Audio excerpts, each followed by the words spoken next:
Hey guys!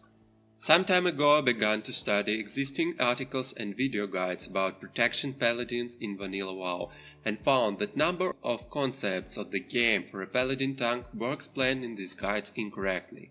Mostly they talk about survivability and trying to gear up paladin as a warrior. But they don't take into account that metagame has changed a lot since the release of the game. People are interested in dynamic gameplay, quick raids and DPS race and other challenges. If tank comes to raid and says something like people will answer like,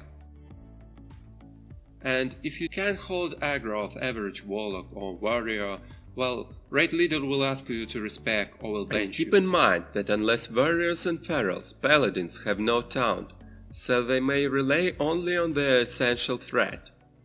And now imagine how long you can keep aggro if you had that gear.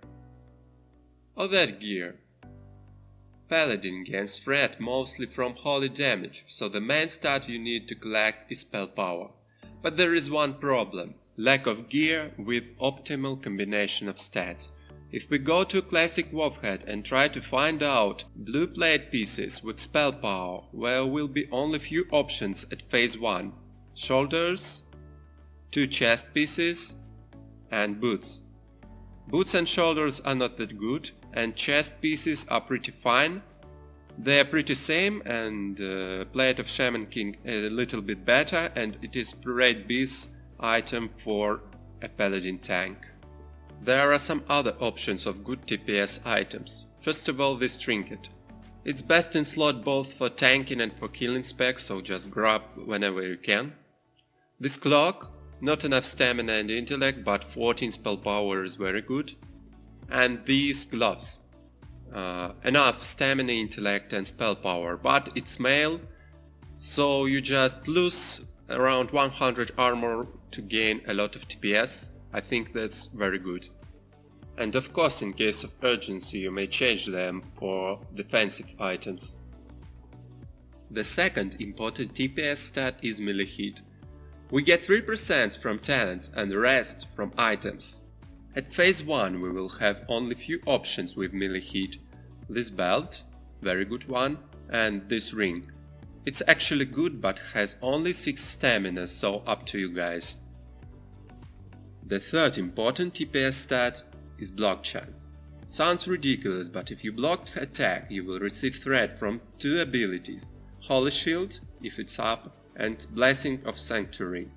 Therefore, it is very important to have high block chance, especially if you tank one target, because in this case it often happens that you don't use all 4 charges of your Holy Shield. Unfortunately, at phase 1 there are no decent items with block chance except this shield from Molten Core. And of course, shield enchantment. Also, you may collect up to 6% through defense. And since I started talking about defense, let's talk a little more. Firstly, defense in classic WoW is overrated. In later expansions, defense cap is mandatory for a simple reason that raid bosses are able to kill tank with a single crit. But in the classic WoW there are not so many bosses who can one-shot. And remember about our shaggy friends, feral druids. They successfully tank without death cap. Secondly, some paladin talents proc only after crit, and if you get crit immune, consider that you have wasted talent points.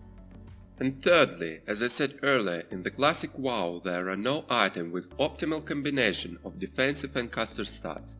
Therefore, having death cap will most likely be left you without spell power. That's why I don't advise to use full death bone set from Skelemans as per raid gear. There are no TPS stats except few MP5, which is far from the best stat. Personally, I'd use only pants or pants with gloves. If you ask me what is the main survival stat, I will answer stamina. Simply get as much as you can and avoid any gear except trinkets without stamina. Second priority is pure avoidance.